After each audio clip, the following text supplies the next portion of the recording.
আসসালামু আলাইকুম, আমার নাম তানজিদ আক্তার, আমি কুমিল্লা থেকে এসেছি।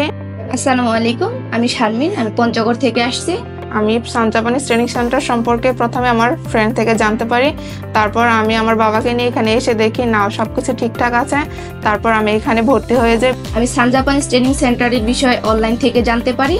এখানে আসে আমি ভর্তি হই দীর্ঘ 2.5 মাস যাবত N5 কোর্স চলতেছে আমার। ভর্তি হওয়ার পরে দেখি স্যাররা অনেক ভালো হেল্পফুল এবং দক্ষতার সাথে আমাদেরকে অনেক ভালোভাবে পড়াচ্ছে এবং সেই জন্য আমার তাড়াতাড়ি N5 কোর্সটা শেষ হয়ে যাচ্ছে।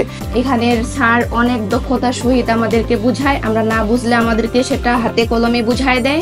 যারা জাপানে যাওয়ার জন্য চিন্তা ভাবনা করতেছেন আমার মতো, আপনারা অবশ্যই সান জাপানিজ ট্রেনিং সেন্টারে আসতে পারেন। আগামী 7 এবং 8 ফেব্রুয়ারি আমাদের সান জাপানিজ ট্রেনিং সেন্টারে একটা ল্যাঙ্গুয়েজ এক্সপো হতে যাচ্ছে। আগামী 7 এবং 8 ফেব্রুয়ারি সান জাপানিজ ট্রেনিং সেন্টার থেকে জাপানিজ ল্যাঙ্গুয়েজ এক্সপো অনুষ্ঠিত হতে যাচ্ছে। যারা অংশগ্রহণ করতে আগ্রহী তারা উপরে দেওয়া লিঙ্কে ক্লিক করে এখন রেজিস্ট্রেশন করে ফেলুন এবং আপনার সিটটি বুক করে ফেলুন। আপনারা যারা আগ্রহী তারা অবশ্যই উপরে থাকা লিঙ্কে ক্লিক করে রেজিস্ট্রেশন করে ফেলুন। আপনারা যারা এক্সপোতে অংশগ্রহণ করার পর এডমিশন নেবেন তারা 10 থেকে 60% পর্যন্ত ডিসকাউন্ট পাবেন। এবং এই রেজিস্ট্রেশন করার পর অংশগ্রহণ করে যারা ভর্তি হবেন তাদের জন্য সান জাপানিজ ট্রেনিং সেন্টার থেকে 10 থেকে 60% ডিসকাউন্ট আছে। সবাইকে ধন্যবাদ। ধন্যবাদ।